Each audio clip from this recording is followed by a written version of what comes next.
So दुसऱ्या दिवशी finally इतका सगळा एन्जॉय करून, लग्न अटेंड करून, खूप साऱ्या मेमोरीज घेऊन, सगळ्या मित्रमैत्रिणींच्या आठवणी घेऊन, खूप साऱ्या गप्पा घेऊन आणि असं बरंच काहीतरी फोटोमध्ये साठवून, मनामध्ये साठवून आम्ही फायनली येवल्यावरून पुण्याला जायला निघालो. ह्या लग्नामुळे खरंच खूप जणांना मी खूप दिवसांनंतर भेटले होते, जे मला खरंच खूप भारी वाटलं होतं. आणि आम्ही दुसऱ्या दिवशी ज्यावेळेस पुण्याला जायला निघालो होतो त्यावेळेस माझी मैत्रीण देखील माझ्यासोबत होती, तिचा छोटा मुलगा देखील होता.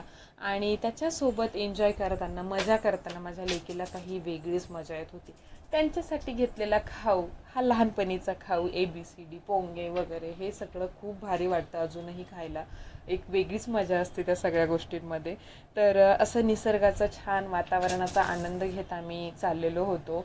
पाऊस होता खूप खरंच पडत त्या दिवशी, पण तरीसुद्धा हळूहळू गाडी घेत केतनदादाने व्यवस्थित आम्हाला आणत होता तो, बाळांची काळजी घेऊन, आमची काळजी घेऊन. मग फायनली जरा भूक लागली म्हणून थोडंसं खायला आम्ही एका हॉटेलला थांबलो.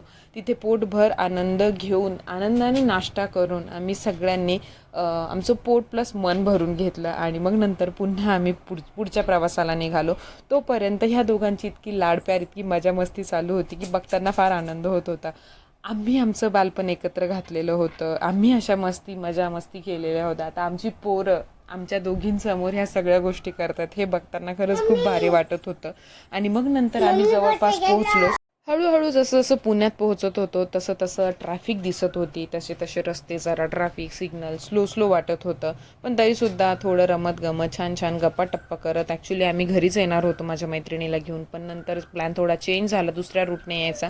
सो ती तिच्या घरीच डायरेक्ट गेली. तिचे हस्बंड तिथे आले होते, त्यांनी तिला पिक करून घेऊन गेले आणि आम्ही आमच्या घरी यायला पुढे निघालो. तर मग घरी सगळेजण एक्सायटेड होते आदिष्ट येणार म्हणून. So thanks for watching.